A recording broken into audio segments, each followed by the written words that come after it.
അനീഷിനെ തേച്ചിട്ടൊന്നുമില്ല. നിങ്ങൾ star magic കണ്ടിട്ടായിരിക്കും എന്റെയും തങ്കച്ചന്റെയും കോമ്പോ. അപ്പൊ കണ്ടതല്ലേ? അപ്പൊ ഞാനും തങ്കച്ചൻ എന്ന് പറയുന്ന ഒരു സിസ്റ്റർ ബ്രദർ ഒരു ബോണ്ടാണ്. പിന്നെ നമ്മുടെ അനീഷൻ തന്നെ പല എപ്പിസോഡും പറഞ്ഞിട്ടുണ്ട് അനീഷന്റെ അനിയത്തി കുട്ടിയാണ് അനുമോൾ എന്ന്. പക്ഷേ ഈ ചേട്ടൻ എനിക്കിപ്പോ മനസ്സിലായി, ചേട്ടൻ എപ്പിസോഡ് വന്നിട്ട് കാണുന്ന വ്യക്തിയാണ്. അനീഷനാണ് എന്റെ അടുത്ത് ഇഷ്ടം എന്തെന്ന് വന്ന് പ്രപ്പോസ് ചെയ്യുന്നത്. അവിടെ ഇഷ്ടമില്ല എന്ന് ഞാൻ അനീഷിനോട് പറഞ്ഞിട്ടില്ല. ഞാൻ അനീഷന് പറഞ്ഞത് എന്റെ 2 വർഷം കഴിഞ്ഞ് എന്റെ കല്യാണം ഉള്ളൂ, എനിക്ക് കുറച്ച് കാര്യങ്ങൾ ചെയ്ത് തീർക്കാം. ചേട്ടാ മുങ്ങിയോ? ക്വസ്റ്റ്യൻ ചോദിച്ചാൽ മുങ്ങി പോവുകയാണ്. കേൾക്കണ്ടേ? അപ്പൊ ഞാൻ പറഞ്ഞു വെച്ചാൽ 2 വർഷം കഴിഞ്ഞ് എന്റെ കല്യാണം ഉള്ളൂ, എനിക്ക് സെറ്റിൽ ആവണമെന്ന് പറഞ്ഞു. അത്രേ പറഞ്ഞു. ഒരു എപ്പിസോഡും എനിക്ക് ഇഷ്ടമില്ല എന്ന് ഞാൻ പറഞ്ഞിട്ടില്ല. എനിക്ക് സെറ്റിൽ ആവാൻ 2.5 വർഷം വേണ്ടി വരും. അതിന് മുന്നേ പുള്ളി എനിക്ക് പോയി. അതിന്റെ തെറ്റാണോ? തെറ്റാണോ? അത് തേപ്പാണോ? അത്രേ ഉള്ളൂ. എനിക്ക് ഈ ഒരു വീഡിയോ കണ്ടപ്പോഴത്തേക്കും ശരിക്കും പറഞ്ഞ ചിരിയാണ് വന്നത്. ഇമാതിരിയൊക്കെ പച്ച നോട വിളിച്ച് പറയാനായിട്ട് കുറച്ചെങ്കിലും ഒരു ഉളുപ്പ് വേണം ശരിക്കും പറഞ്ഞാൽ. അല്ലെങ്കിൽ പിന്നെ ഇത് എന്തോന്നാണ് ഇത്? അനുമോള് ശരിക്കും പറഞ്ഞാൽ ഈ എയറിൽ നിന്നും വേറെ ഏതെങ്കിലും തരത്തിലുള്ള യൂണിവേഴ്സിലോട്ട് പോകാനായിട്ടുള്ള എന്തോ ഒരു പുറപ്പാടാണെന്നാണ് തോന്നുന്നത്. പൊന്ന അനുമോളെ ഒരു കാര്യം ശ്രദ്ധിക്കുക. കാരണം നിങ്ങൾ പുറത്തിറങ്ങിയിട്ട് ഈ എപ്പിസോഡ് ഒന്നും തന്നെ കണ്ടിട്ടില്ലെങ്കിൽ ആ എപ്പിസോഡ് ഒന്നിരുന്ന് കാണുന്നത് നല്ലതായിരിക്കും. അതല്ലെങ്കിൽ അവിടെ ഈ പറയുന്നത് അനുമോളുടെ അടുത്തറിയുന്ന ആരുടെതെങ്കിലോ അല്ലെങ്കിൽ അനുമോളുടെ കൂടെ ഉള്ളവരടുത്തോ എന്തൊക്കെയാണ് പുറത്ത് ബിഗ് ബോസിൽ നിന്നും വിട്ടിട്ടുള്ളത് എന്ന് ചോദിച്ച് മനസ്സിലാക്കിയിട്ട് ഇമാതിരി സ്റ്റേജിൽ കയറി ഇന്ന് ഡയലോഗ് അടിക്കാൻ നോക്കുക. അല്ലെങ്കിൽ ഇതൊക്കെ ശരിക്കും പറഞ്ഞാൽ ട്രോളിനുള്ള വകുപ്പ് ഉണ്ടാക്കി വയ്ക്കുന്ന പരിവായി മാറുമെന്നുള്ള കാര്യത്തിൽ യാതൊരു സംശയമില്ല. ഇതൊക്കെ നാട്ടുകാർ കണ്ടതാടേ. ഇതൊക്കെ ജനങ്ങൾ കണ്ടതാ.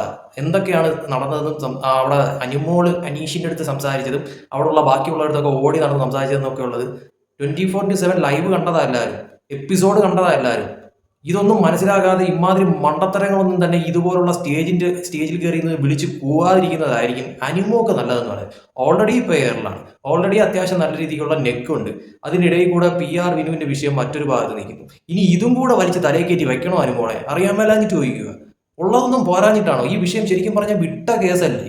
എന്തിനാണ് വീണ്ടും സ്റ്റേജിൽ കയറി നിന്നിട്ട് ഇമാതിരി ഡയലോഗ് അടിക്കാനൊക്കെ നോക്കുന്നത്? അതിൽ നിന്ന് പതുക്കെ സ്കൂട്ടാവുന്നതല്ലായിരുന്നോ നല്ലത്? അതെന്തോ വലിയ സംഭവം എന്ന് പറഞ്ഞാൽ അത് പിന്നെ അങ്ങ് അടിച്ചു വിടാനായിട്ട് തുടങ്ങി. അത് അടിച്ചു വിട്ടതോ നല്ല പാച്ച കള്ളവും. ഇമാതിരി നുണയൊക്കെ എവിടെ നിന്ന് വരുന്ന അനുമോളെ? അറിയാൻ മേലാഞ്ഞിട്ട് ചോദിക്കുകയാണ്. ഈ അനുമോള് തന്നെ പറയുന്നു, ഞാൻ തേച്ചോ? അത് തേപ്പാണോ? ഞാൻ തെറ്റ് ചെയ്തോ? ഞാൻ അനീഷേട്ടനോട് ഇഷ്ടമല്ല എന്ന് പറഞ്ഞില്ല. അപ്പൊ അനീഷിനോട് ഇഷ്ടമുണ്ടെന്നാണോ അനുമോള് പറയുന്നത്? അനീഷിനോട് എനിക്ക് ഇഷ്ടമല്ല എന്ന് ഞാൻ പറഞ്ഞിട്ടില്ല. അപ്പൊ അനീഷിനോട് ഇഷ്ടമുണ്ടെന്നാണോ അനുമോള് പറയുന്നത്? ശരിക്കും പറഞ്ഞാൽ ഈ അനുമോള് ആ ബിഗ് ബോസ് ഹൗസിൽ ഓടി നടന്ന് എല്ലായിടത്തും പറഞ്ഞല്ലോ, എനിക്ക് അനീഷേട്ടനോട് ആ ഒരു ഇതേ ഇല്ല. എനിക്ക് അനീഷേട്ടനെ കെട്ടാൻ പറ്റത്തില്ല. അനീഷേട്ടന് ഇത്ര വയസ്സ്, എനിക്ക് അത് ഒട്ടും പറ്റത്തില്ല എനിക്ക്. ഇതൊക്കെ അനുമോള് തന്നെയല്ലേ പറഞ്ഞത്? ഈ ആദില നൂറിന്റെ അടുത്ത് നിന്ന് ഡയലോഗ് ചെയ്ത് അനുമോൾക്ക് എന്തെങ്കിലും തരത്തിലുള്ള മറവിയുണ്ടോ? ശരിക്കും പറഞ്ഞാൽ അറിയാൻ പറഞ്ഞിട്ട് ചോദിക്കുകയാണ്. നല്ല വ്യക്തമായിട്ട് നാട്ടുകാരെല്ലാവരും കേട്ട ഒരു കാര്യം തന്നെയാണ് പറ്റത്തില്ല എന്നുള്ളത്, നല്ല വൃത്തിക്ക് പറഞ്ഞത്. എന്നിട്ട് പറയുകയാണ്, ഞാൻ അങ്ങനെയൊന്നും പറഞ്ഞിട്ടില്ല, ഞാൻ ഇഷ്ടമല്ലാന്നേ പറഞ്ഞിട്ടില്ല. ഇഷ്ടമല്ലാത്തതുകൊണ്ടാണല്ലോ ഇങ്ങനെ കെട്ടാൻ പറ്റത്തില്ല എന്ന് പറയുന്നത്.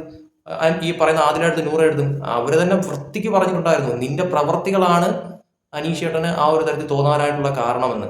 എന്നിട്ട് പറയാണ് അനിയത്തി. അയ്യോ, അനീഷ് അങ്ങനെ അനിയത്തി എന്ന് പറഞ്ഞിട്ടുണ്ടെങ്കിൽ ആ ഒരു രീതിക്ക് തിരിച്ച് നിൽക്കണമായിരുന്നു അനുമോള്. അങ്ങനെ നിൽക്കാത്തതിന്റെ കുഴപ്പമായിരുന്നു അവസാനം ഇങ്ങനെ ഒരു സംഭവം അനീഷിൽ നിന്നും ഉണ്ടായത്. അതുണ്ടായപ്പോഴത്തേക്ക് അയ്യോ ഞാൻ പെട്ടുപോയി എന്ന് മനസ്സിലാക്കിയിട്ട് പതുക്കെ സ്കൂട്ടാവാനായിട്ടല്ലേ അനുമോളോടെ നോക്കിയത്. എന്നിട്ട് അത് എന്തിനാണ് ഇമാതിരി വന്ന് വെളുപ്പിക്കാനായിട്ട് നോക്കുന്നത്? ഇതെല്ലാം പോട്ടെന്ന് വയ്ക്കാം. ഈ ലാലേട്ടൻ വന്ന എപ്പിസോഡിൽ അനുമോള് തന്നെ എഴുന്നേറ്റ് നിന്ന് എനിക്ക് അനീഷേട്ടനെ കെട്ടാൻ പറ്റത്തില്ല എന്നുള്ള രീതിയിൽ പറഞ്ഞത്. ഞാൻ അങ്ങനെ കണ്ടിട്ടില്ല, ഞാൻ അനീഷേട്ടനെ ഫ്രണ്ടിനെ പോലെയാണ് കണ്ടിട്ടുള്ളതെന്ന് പറഞ്ഞത് അനുമോള് തന്നെയല്ലേ? അനുമോളെ അതും ലാലേട്ടൻ്റെ മുമ്പിൽ വെച്ച് എപ്പിസോഡ് എല്ലാവരും കണ്ടതാണ്. ഇനി അനുമോളത് കണ്ടിട്ടില്ലെങ്കിൽ അനുമോക്ക് എന്തെങ്കിലും മറവിയിലായതുണ്ടെങ്കിൽ അനുമോൾ ഒന്നും കൂടെ എടുത്ത് എപ്പിസോഡ് കാണുന്നത് നല്ലതായിരിക്കും. അപ്പോൾ ഇത്രയൊക്കെ പറഞ്ഞിട്ടും ഞാൻ അനീഷേട്ടനോട് ഇഷ്ടമല്ല, അത് അനീഷിന്റെ തൊട്ട് മുമ്പ് എന്നാണ് അനുമോളത് പറയുന്നത്. അനീഷേട്ടനോട് എനിക്ക് അങ്ങനെ ഒരു ഇതില്ല, അതായത് ഇഷ്ടം എന്നുള്ള ഒരു ഇതില്ല, കല്യാണം കഴിക്കുന്ന ആ ഒരു ഇതില്ല, എനിക്ക് ഫ്രണ്ട് എന്നുള്ള ഇതിലപ്പുറം ഇനി എന്തോ പറയാനായിട്ട് ഇരിക്കുന്ന അനുമോളെ. ഇതെല്ലാം കളഞ്ഞ കേസ്, അനീഷ് ഉൾപ്പെടെ കളഞ്ഞ കേസ്. എന്നിട്ട് എന്തിനാണ് ഇമാതിരി സ്റ്റേജിൽ വന്നിട്ട് ഇങ്ങനെ നുണകൾ അടിക്കാനായിട്ട് നോക്കുന്നത്? സ്വയം വെളുപ്പിക്കാൻ എനിക്ക് തോന്നുന്നു അനുമോള് സ്വയം ഇപ്പോൾ ഇറങ്ങിയിരിക്കുകയാണ് വൈറ്റ് വാഷ് അടിക്കാൻ വേണ്ടിയിട്ട്. എന്തിനാണ് ഇത്? ആവശ്യമില്ലാത്ത കാര്യങ്ങൾ വയ്യാവേലികളൊക്കെ പിടിച്ച് ഇങ്ങനെ വയ്ക്കുന്നത്? വിട്ട് കളഞ്ഞാൽ പോരെ? ഈ ഒരു സംഭവം ആറ് തണുത്തിരിക്കുന്ന ഒരു കാര്യമാണ്. വീണ്ടും അതിൻ്റെ ഇടയിൽ കൂടി ഇങ്ങനെ ചൂടുവെള്ളം കോരി ഒഴിക്കുന്ന രീതി ആയിപ്പോലും അനുമോൾ ഇപ്പോൾ കാണിച്ചു കൂട്ടിയ സംഭവം എന്ന് പറയുന്നത്. പരമ കഷ്ടം. പറയാതിരിക്കും, അനുമോൾ കാണിക്കുന്ന ഓരോ മണ്ടത്തരങ്ങൾ. PR വിഷയത്തിൽ അനുമോള് വേറൊരു തരത്തിലുള്ള മണ്ടത്തരം അവിടെ കാണിച്ചു. അതിൻ്റെ ആ ഒരു വിഷയം ഇപ്പോഴും അടങ്ങിയിട്ടില്ല. ഇപ്പോഴും PR 16 ലക്ഷം എന്ന് ആ ഒരു രീതിയിൽ ഇപ്പോഴും അനുമോളുടെ തലയ്ക്ക് മുകളിൽ അതുണ്ട്. അതും പോരാഞ്ഞിട്ടാണ് ഇപ്പോൾ അടുത്ത ഒരു സംഭവമായിട്ട് വന്നിരിക്കുന്നത്. ഞാൻ തേപ്പുകാരിയാണോ? ഞാൻ തേച്ചോ? അങ്ങനെയാണെന്നൊക്കെ പറഞ്ഞു. എന്തിനാണ് ഈ വഴിയെ പോണ വയ്യാവേലിയൊക്കെ പിടിക്കാൻ പോണത്? കഷ്ടം തോന്നുന്നു. ഇമാതിരിയുള്ള മണ്ടത്തരങ്ങളൊക്കെ ഒപ്പിച്ച് വെക്കാനായിട്ട് അനുമോളെ കഴിഞ്ഞ് വേറെ ആരും ഉള്ളൂ എന്ന് എടുത്ത് പറയേണ്ടി വരും. ദയവേത് ഇനിയെങ്കിലും ഓരോ സ്ഥലത്ത് പോകുമ്പോഴത്തേക്ക് ഇമാതിരി ചോദ്യം വന്നു കഴിഞ്ഞാൽ അതിൽ നിന്ന് പരമാവധി ഒഴിഞ്ഞു മാറാൻ നോക്കുക.